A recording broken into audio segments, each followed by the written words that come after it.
Hey there, what's going on? John Gletch here, the team leader of the Gletch Group, and today I'm going to be talking about Zillow and their Zestimate. So, what they think a house might be worth, and I'm also going to show you exactly how we determine at the Gletch Group how much a house is actually worth and what we would list it for. So, I'm going to literally show you on the screen exactly what we do to what we call comp, figure out the value of a home, and then how that price compares to what Zillow thinks the house is worth. Sometimes they're super on point and sometimes they're way off. It just really depends on the house. So I'm going to give you one case study here and show you exactly how we figure out what your house might be worth. So I'm going to look at this house here, 3836 North 51st Street.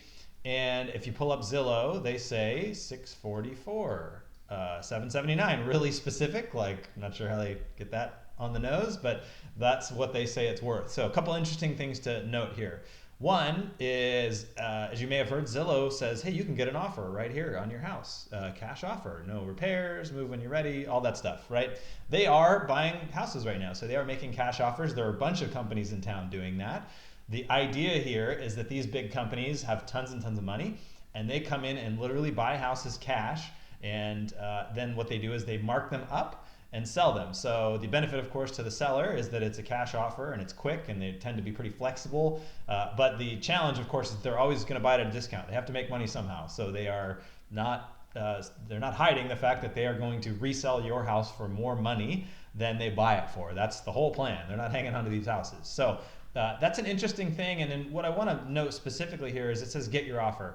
I can tell you for sure they will not buy this house. Like Zillow has said, they don't buy houses this expensive. So why do they have a get your offer button? Well, because they want to collect your information, and now they know that you're a seller who's potentially interested in selling their home, and they're going to sell your information to a real estate agent who will then call you, or multiple real estate agents who will then call you and say, hey, I would like to help you sell your house. So Zillow's not dumb. They don't want to just outright say they're not going to buy your house. They would love to know that you're interested in buying your house. So if you click on that, that's what's going to happen. One alternative is what we've done is we've partnered with Zillow and every other, we call them iBuyers, these guys who are buying houses all over the valley. We've partnered with all of them, and what we will do, if you're interested in selling your house, is we can collect offers from everybody, make sure your information doesn't get sold, that there's not that happening, and figure out, okay, what will these people pay for your house? And then we can actually compare it to what we can get for your house. So sometimes it makes a ton of sense to sell to one of the buyers we've gotten offers from. A lot of times it doesn't. We can get more money on the open market. So quick note on that whole program and what's happening there. And now let me walk you through how we would figure out what we would actually list this house for sale for. So what I'll do is show you exactly what we do in the MLS. So this is the multiple listing service, exactly what we use to look at homes. I just put in the address of the house here so that I could pull up the basic data on the house. So let's take a look at this, and I'll show you exactly how we comp these houses. So here we have it pulled up in MLS. So this right here, what's interesting, this says it's 1367 square feet. Zillow says it's bigger, 2040. And this house had an addition, so we'll always check the tax records to figure out what the real square footage is when we're figuring out what a home is worth. Now this one is actually 2,000 square feet. So what I'll do typically is I'll pick one of the listings, the most recent one, and then I'll go back and edit my search. And this is really kind of the most important step here is what area am I going to pick? So the best case scenario is to pick a subdivision. So we can literally draw the subdivision right over top of the house and say, oh, let's pick every house that's in the same exact subdivision. Now, there's a problem with lots of older homes in Phoenix. The subdivisions are tiny.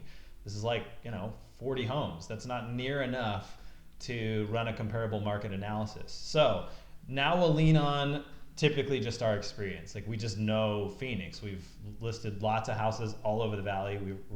We just turned the corner on our 1,000th home sale, which was super exciting and fun. And so we've got experience everywhere, all over the valley. So like in this particular part of Phoenix here, I know that we can, that this little corner here, I'll show you the, I'll get rid of the subdivision overlays because they're not helpful in this case because there's so many.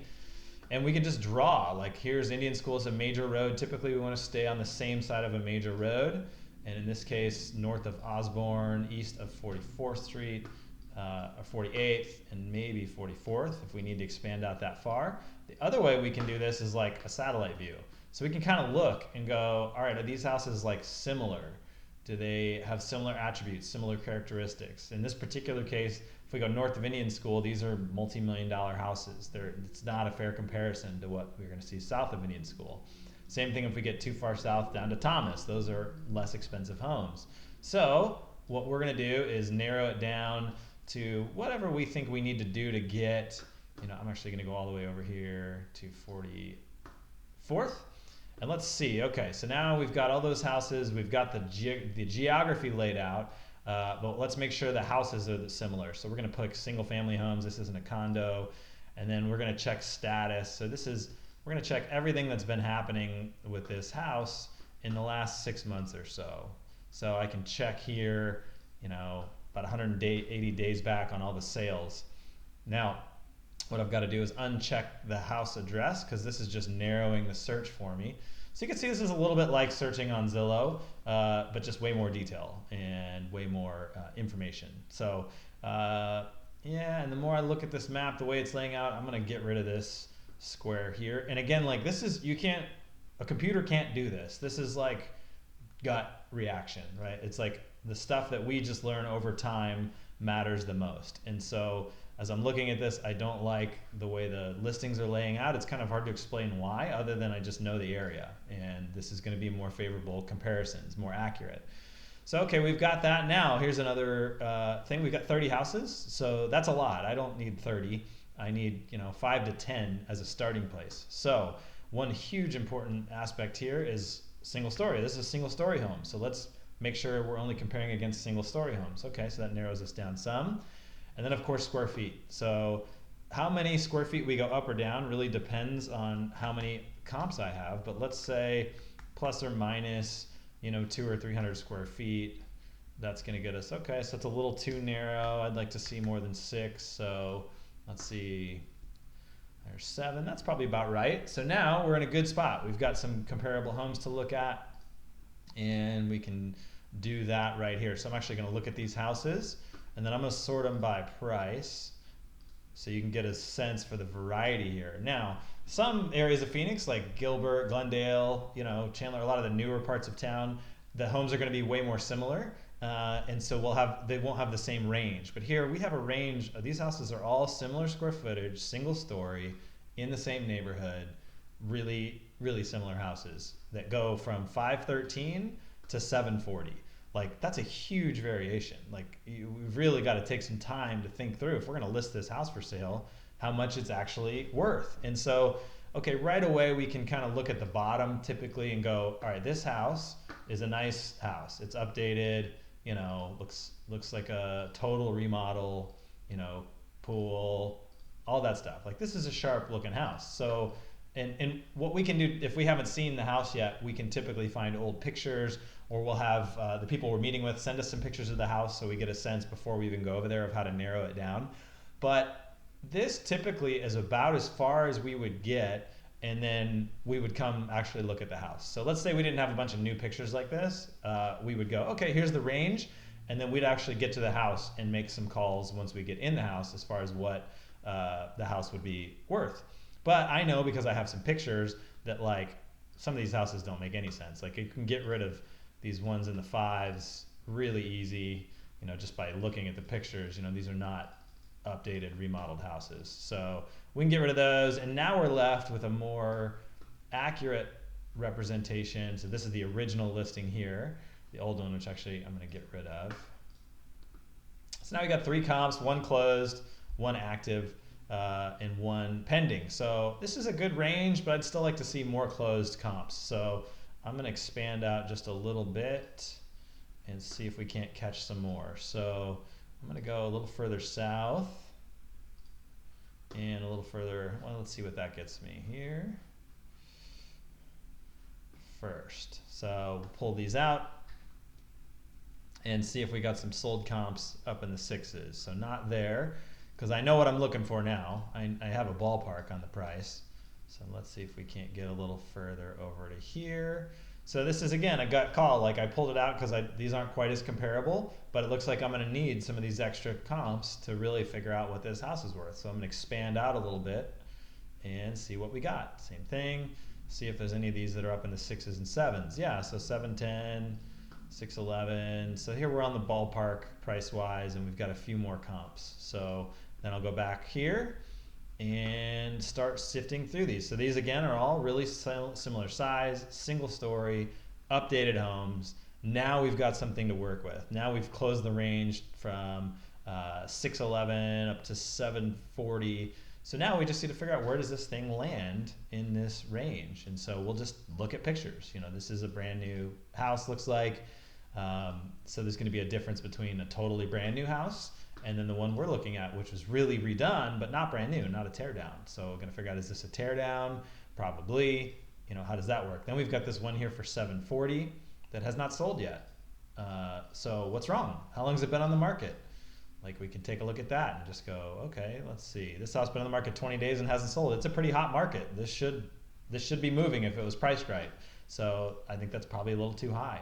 We can see where it is in the neighborhood. This little circle here, the houses aren't quite as valuable. The lots aren't quite as big as the lots over where our subject home is. So a lot of nuance here. And at the end of the day, we boil down and go, okay, here's what we think this house will sell for. So we've got our Zestimate here at 644, and then we've got all this range of prices here. So you can see there's a lot of nuance here, and there's a lot of time required to figure out what are these houses actually going to sell for. In reality, I think these, compared to these houses in the sevens, I think, this is probably a pretty similar house, and it's in a great neighborhood, a great spot. That's a little better than some of these other ones here. Let's see, this one here sold for 740, and it's a nice new property, but in probably a little bit worse part of the neighborhood.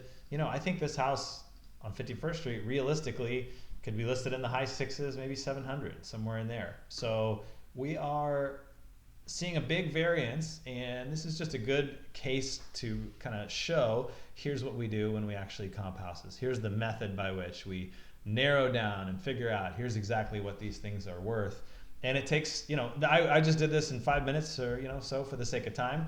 But if I was really figuring out what this house would worth, this would be about an hour-long process. And then coming to the house, evaluating this condition once I actually saw it, going into the neighborhood, driving around, looking at all these houses, seeing how they compare once I'm actually in front of the house, and then revising and going, hey, this is really what I think the number is. And we do that all before we get to the appointment. So that's a quick look at how this whole process goes. If you would like to get a pinpoint analysis of exactly how much your house is worth, we would be happy to do that. So just let us know. You can contact us through the website or give us a phone call, and we'd be happy to come on over and have a look at your place. Hope this helps, gives you a good idea of what your Zestimate might compare to and how we look at it a little differently than Zillow does. Thanks so much.